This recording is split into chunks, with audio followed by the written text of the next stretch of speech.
Ang nangyayari mga tol, pag kumapal na yan, hindi mo na siya maisasara. Ayan, hindi na siya nasasara. Ayan, hindi na siya nasasara.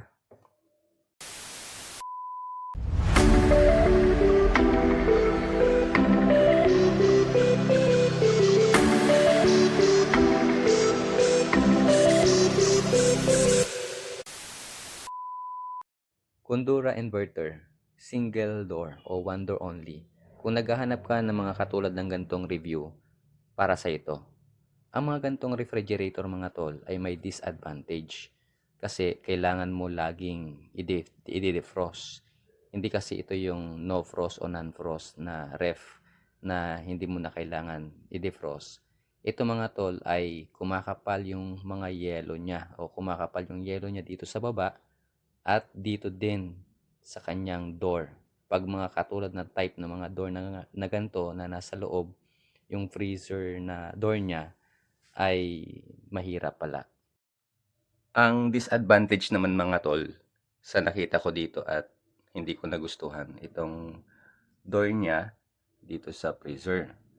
Kasi mabilis siyang kumapal ang yelo sa gilid ng door, kaya ang nangyayari mga tol, pag kumapal na yan, hindi mo na siya maisasara. Ayan, hindi na siya nasasara. Ayan, hindi na siya nasasara. 2 to 3 weeks lang mga tol, pag naka-on tong ref na ito, ganyan na kaagad yung kapal ng yelo niya. Ang bilis. At baka naman sabihin nyo ay masyadong malakas yung temperature kaya mabilis kumapal. Mga tol, dati 1 lang ang linalagay ko para tipid nga sa kuryente. Pero ganyan siya. Ganyan siya kumapal. Ang bilis kumapal. Mga 2 weeks lang to 3 weeks, ganyan na siya. Kaya hindi ko na rito mabuksan itong dito. Itong yung lalagyan, yung chiller. Dahil tumatama nga yung yellow dyan sa gilid. Hindi na siya mabuksan. At in-experiment ko, linagay ko na lang siya sa on. At inobserbahan ko kung lalamig ba. Yun, lumimig naman. Pero ganun din. Same pa din.